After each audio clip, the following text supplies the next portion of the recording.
الرحیم رب اشرح لی صدری ویسر لی امری واحلل عقدۃ من لسانی یفقهوا قولی قال اللہ تبارک و تعالی فی القرآن المجید والفرقان الحمید۔ قرآن مجید فرقان حمید کی صورت یونس کی آیت نمبر 24 ہے۔ اس آیت مبارکہ میں اللہ تعالیٰ نے دنیا کی زندگی کی ایک عجیب مثال بیان فرما کے غافل انسانوں کو سبق دیا ہے۔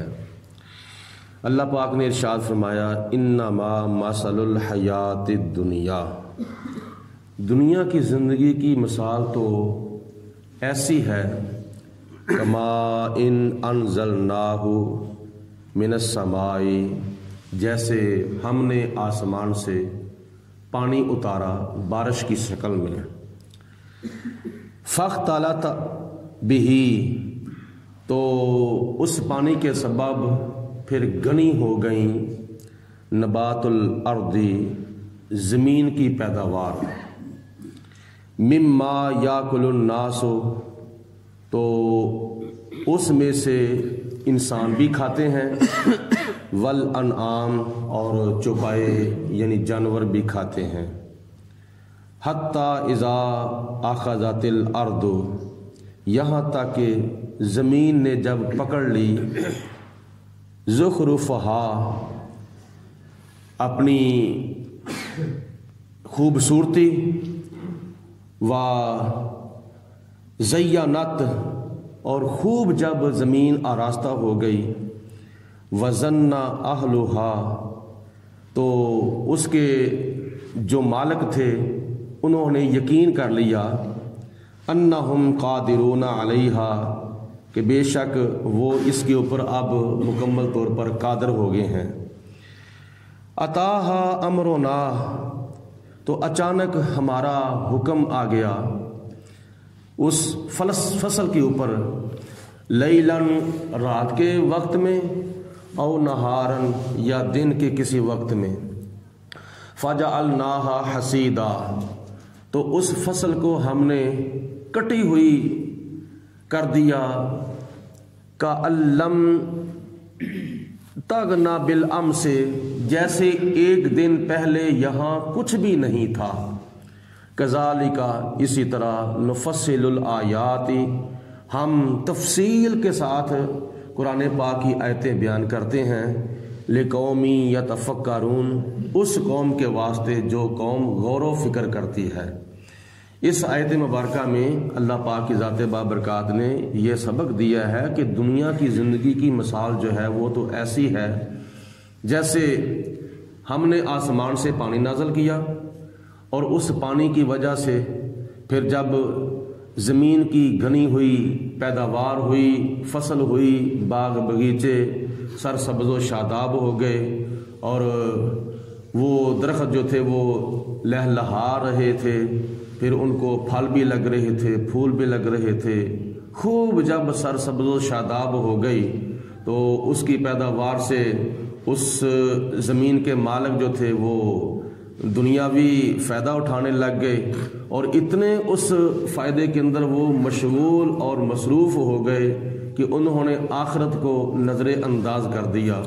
تو خدا کی ذات بابرکات نے فرمایا کہ جب انہوں نے کیا نام ہے دیکھا کہ ہمارے باغ باغیچے لہلہا رہے ہیں، اور یہ خوش ذائقہ درخت پودے وغیرہ وغیرہ، تو جب انہوں نے یہ خیال کیا کہ اب یہ زمین ہماری ہے، مستقل ہماری ہے، یہ پکی ہو گئی ہے، ہم اس کے اوپر مکمل طور پر قابض ہو گئے ہیں، قادر ہو گئے ہیں، تو اللہ پاک فرماتا ہے ان کو سبق دینے کے لیے اچانک ہمارا عذاب آ گیا، آسمان سے سالہ باری ہوئی، طوفان آیا، آندھیاں آئیں، جس کی وجہ سے وہ باغ باغیچے سارے کے سارے تباہ و برباد ہو گئے، نیست و نابود ہو گئے، یہاں تک کہ ایسے ہوا کہ جیسے ایک دن پہلے یہاں کچھ بھی نہیں تھا۔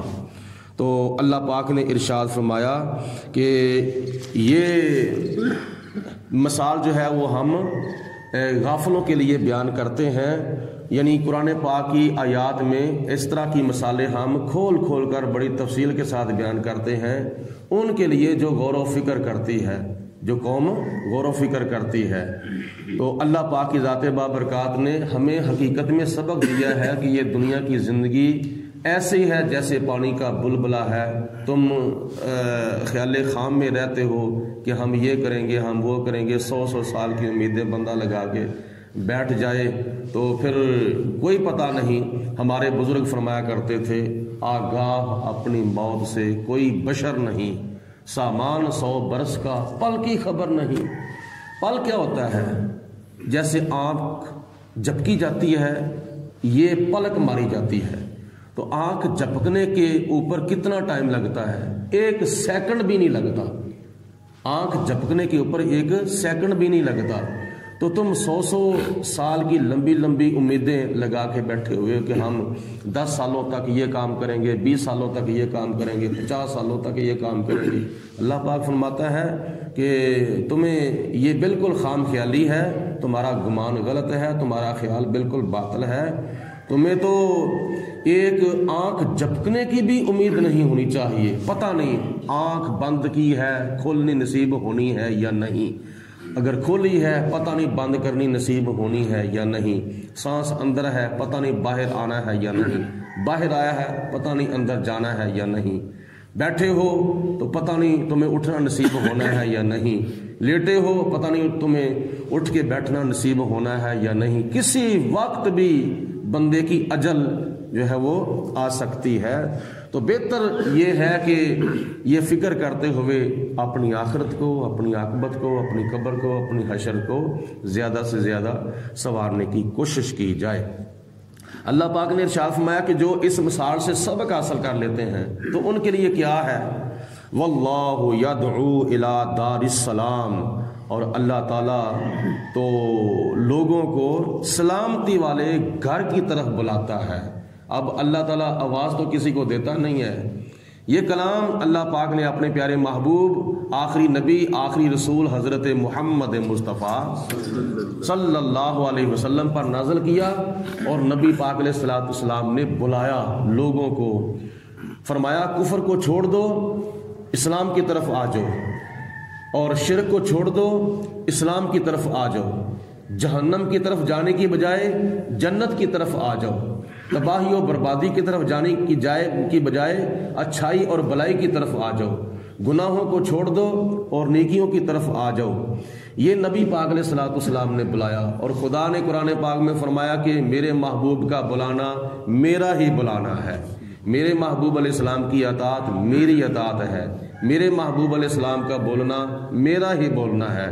اس کی وجہ ایک حدیث پاک میں آتا ہے، نبی کریم علیہ الصلوۃ والسلام نے ارشاد فرمایا کہ خدا تعالیٰ کا فرمان ہے حدیث قدسی کے اندر کہ جب بندہ اللہ کی بندگی کرتا کرتا اتنا اللہ کے قریب ہو جاتا ہے، خدا کی قدرت کے رنگ کے اندر اتنا وہ رنگین ہو جاتا ہے کہ آنکھیں بندے کی ہوتی ہیں، دیکھنا خدا کا ہوتا ہے، کان بندے کے ہوتے ہیں، سننا خدا کا ہوتا ہے، بولنا بندے کا ہوتا ہے، زبان بندے کی ہوتی ہے، بولنا خدا کا ہوتا ہے، اور ہاتھ بندے کے ہوتے ہیں اور طاقت خدا کی ہوتی ہے، اشارہ بندے کا ہوتا ہے، کام خدا کی طرف سے ہو جاتا ہے۔ وہ خدا کے اتنا قریب ہو گیا ہے، یعنی ایسے کر لو کہ وہ بندہ خدا کی صفتوں کا مظہر بن گیا ہے۔ اللہ فرماتا ہے میں متکلم ہوں، کلام کرنے والا ہوں، لیکن بندہ خدا تعالیٰ کا خدا کی صفتوں کا مظہر ہے۔ متکلم خدا کی صفت ہے، سمیع خدا کی صفت ہے، بصیر خدا کی صفت ہے، تو ان صفتوں کا خدا کا وہ بندہ مظہر ہو جاتا ہے جو بندہ خدا کے قریب اور خدا کا مقرب بن جاتا ہے۔